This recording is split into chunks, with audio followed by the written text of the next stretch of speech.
पूजिले चरणवा जुग जुग जिए मोर लाला नवा और जी करिले माई पूजिले चरणवा जुग जुग जिए मोर लाला नवा।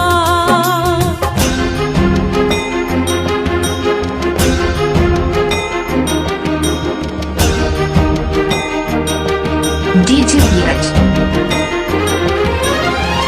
रखी है